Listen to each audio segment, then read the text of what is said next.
বিগত 3 বছৰটো সম্পূৰ্ণ হৈ নুঠিল অভয়াপুৰী পিৰাধৰা 2 নং খণ্ডৰ জল জীৱন আঁচনিৰ অন্তৰ্ভুক্ত পানী যোগান কেন্দ্ৰৰ কাম 3 বছৰ পূৰ্বে প্ৰায় 1,70,00,000 টকাৰ আৰ্থিক অনুদান সাপেক্ষে বহিৰাজ্যৰ নেটৱেষ্ট সলিউশন নামৰ এক প্ৰতিষ্ঠানে উক্ত পিৰাধৰাৰ ফাইজুল ইছলাম ভূঞাৰ এডোখৰ ভূমিত আঁচনিৰ কাম আৰম্ভ কৰিছিল যদিও আজিলৈকে উক্ত আঁচনিৰ পৰা এটুপি পানীও লাভ কৰিবলৈ সক্ষম নহল বৃহত্তৰ পিৰাধৰা গাঁৱৰ গয়া ৰাইজে জিলা জনস্বাস্থ্য কাৰিকৰী বিভাগ আৰু মুখ্যমন্ত্ৰীক আহ্বান জনাইছে স্থানীয় ৰাইজে।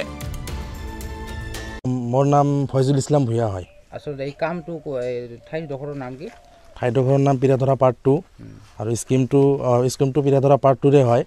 মোৰ দেউতাকে মোৰ দেউতাকক আহি ধৰিলে মণ্ডল অফিচৰ পৰা যে মাটিখিনি দিব লাগে, সেইকাৰণে মাটিখিনি দি দিলে আৰু ক'লে যে এটা পোষ্ট দিম আৰু কি। কিমান বছৰ আগতে? তো প্ৰায় 3 বছৰ মানে হ'ল, 2.5 বছৰ 3 বছৰমান হ'ল। তো দিলে কামটো ষ্টাৰ্ট কৰিলে, ষ্টাৰ্ট কৰোঁতে বৰিং কৰোঁতে 1.5 বছৰমান গুচি গ'ল। তাৰপিছত আৰু এতিয়ালৈকে যে কাম কোনো কামৰ অগ্ৰগতি দেখা নাই। আৰু পিছত মই যদি কণ্ট্ৰেক্টৰক কেতিয়াবা কল কৰোঁ যে আপোনালোকে কামটো কিয় নকৰে বা কিয় এনেকুৱা হৈ আছে, তেতিয়া কণ্ট্ৰেক্টৰে কয় যে আপুনি কোন হয়, আপুনি হুদাৰ কোন হয়, আপোনালোকে মাটি ডনেট কৰি দিছে কি আপোনালোকৰ অধিকাৰটো শেষ। এতিয়া আমি যি এনচাৰ দিব লাগে আমি অফিচত এনচাৰ দিম। আৰু কি কয় কিবা দম দেই নেকি? দম টাইপৰে কথা কি আপোনাৰ প্ৰব্লেম কি, আপুনি শিৱানন্দ কিবা শুনা পাইছোঁ এনেকুৱা। আমি কোম্পানীটোৰ নাম কোম্পানী নেটৱেষ্ট সলিউশ্যন আছিলে, বহিৰাজ্যৰ বিহাৰৰ কোম্পানী এইটো। আৰু এই কণ্ট্ৰেক্টৰতো কেতিয়া আজিলৈকে অহা নাই, চাইটত অহা নাই। কণ্ট্ৰেক্টৰৰ এছিষ্টেণ্ট কিছুমান আছে যে ছুপাৰভাইজাৰ, সেইবিলাকে আহে আৰু ফটো চটো মাৰি লৈ যায়। তাৰপিছত কি কৰে সেইটো আমি ক'ব নোৱাৰোঁ। কামটো কিমান পাৰ্চেণ্ট হৈছে? কামটো মামাই যেনেকৈ কৈছে 8%ৰ নিচিনাই হৈছে, বাকী হোৱা নাই। আপোনালোকে দেখাই পাই আছে বাউণ্ডাৰী ৱালৰ কামটো অলপখিনি কৰি বাকী আৰু কৰা নাই। আৰু এই পঞ্চায়তত ভালেকেইটা কাম লৈছে। এই পঞ্চায়তত 5টা কাম লৈছে। ইফালে লতিবাৰী এটা আছে, টাপাটাৰী এটা আছে, বেহুলাপাৰা এটা আছে আৰু ডুমুৰি এটা আছে। এইবিলাক কাম শেষ কৰা নাই, এটাও শেষ পোৱা নাই। আৰু কিছুমানৰতো বৰিঙৰ বাহিৰে আৰু একো কাম কৰাই নাই। এতিয়া আপুনি চৰকাৰ বা প্ৰশাসনক কি অনুৰোধ জনাব?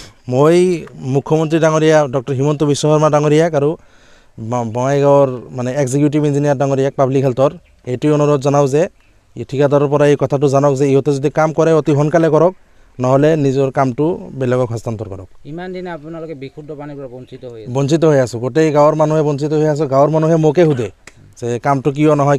সেইকাৰণে মই ফোন কৰোঁ, কিন্তু মোৰ ফোন ৰেছপন্সে নকৰে। কেয়াৰটেকাৰ হৈ আছিল? মই কেয়াৰটেকাৰ হিচাপে কাম কৰি আছিলোঁ। মোৰ ফাদাৰ লেণ্ড অনাৰ।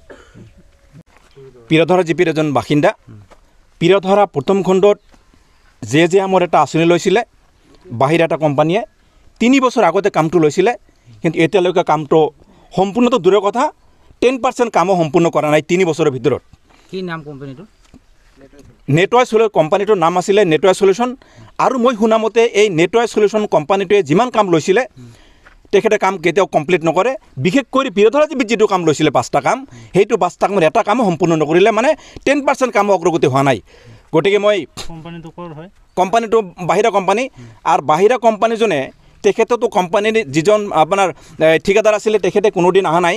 আৰু তেখেতৰ এছিষ্টেণ্ট যিসকল আহিছিলে তেখেতক মই 2 দিন 2টা কথা সুধিছিলোঁ, কিন্তু আমাক কোনো কাণ সাৰ দিয়া নাই। আমাৰ গাঁৱৰ মানুহক কোনো পাত্তাই নিদিয়ে। গতিকে মই ঠিকাদাৰজনক এনেকুৱা ঠিকাদাৰজনৰ নাম আছিল শিৱানন্দ। এই শিৱানন্দ ঠিকাদাৰজনৰ নাম আছিলে, আৰু তেখেতে কোনোদিনো এই ছাইডত আহি পোৱা নাই।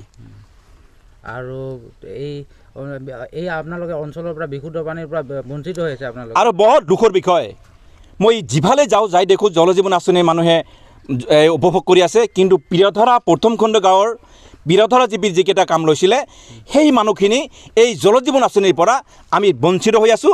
তাৰ কাৰণে আমি নিতৌ দুখিত। খালি মই দুখিত নহয়, এই অঞ্চলত যিমান মানুহ আছে গোটেই মানুহ দুখিত। চৰকাৰ বা প্ৰশাসনক কি অনুৰোধ জনাব? মই বিশেষকৈ অসমৰ মুখ্যমন্ত্ৰী, তেখেতে দক্ষবান মুখ্যমন্ত্ৰী এজন, এই দক্ষবান মুখ্যমন্ত্ৰীক মই অনুৰোধ কৰিব বিচাৰিম যে পিৰাধৰা জিপিৰ বঙাইগাঁও জিলাৰ অন্তৰ্গত পিৰাধৰা জিপিৰ যিটো 5টা কাম মোৰ আৰম্ভ হৈছিলে, আপুনি এই কামটো বেলেগ ঠিকাদাৰক হস্তান্তৰ কৰি কামটো অতি সোনকালে সম্পূৰ্ণ কৰিব বুলি মই মাননীয় মুখ্যমন্ত্ৰীক মই টানি অনুৰোধ জনাইছোঁ। কামটো আৰম্ভ কৰিছিলে 3 বছৰে হয়। কিমান পাৰ্চেণ্ট হৈছে কামটো? ইয়াতো কাম জাষ্ট 8% কামহে মই অগ্ৰগতি দেখা পাওঁ। 8% কাম 3 বছৰত হোৱা বুলি মই মানে ছাইডত দেখাব। আৰু বিভিন্ন ঠাইত যে লৈছে সেইবোৰ কাম কিমান কিমান মই যিখিনি শুনিছোঁ পিৰধৰা জিপিৰ যিখিনি কাম লৈছে সেই একে ছেম কণ্ডিশ্যন 8 to 10% কাম সম্পূৰ্ণ কৰিছে।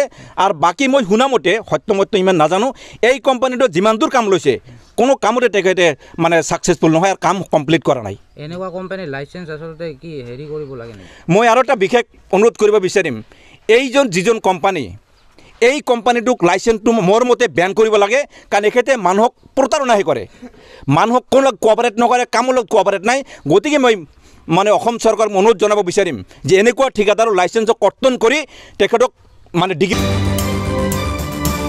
অভয়াপুৰীৰ পৰা শফিকুল ইছলামৰ ৰিপৰ্ট, এনিভাৰত 24। জুবিন গাৰ্গৰ গীতসমূহৰ ওপৰত আধাৰিত গানে কি আনে নামৰ এটা সুন্দৰ অনুষ্ঠান আপোনালোকৰ ওচৰলৈ আহি আছে অতি শীঘ্ৰে। অহা 15 আগষ্টৰ পৰা ধেমাজিৰ পৰা প্ৰথম অডিশ্যন আৰম্ভ হ'ব, আৰু সেই অডিশ্যনৰ যোগেদি বিভিন্ন কণ্ঠশিল্পীসকলে যিসকলে এই অনুষ্ঠানত যোগদান কৰিব বিচাৰে তেওঁলোকে এই অডিশ্যনৰ যোগেদি আগবাঢ়ি আহক। আৰু জুবিন গাৰ্গৰ বহুত ভাল লগা গান আমি সদায় শুনি আহোঁ, আৰু আপোনালোকৰ যদি ভাল লগা গান থাকে জুবিন গাৰ্গৰ আপোনালোকে গাই ভাল পায় তেন্তে অডিশ্যনত যোগদান কৰক। মোৰ ফালৰ পৰা আন্তৰিক শুভকামনা থাকিল এই সম্পূৰ্ণ অনুষ্ঠানটোলৈ। ধন্যবাদ।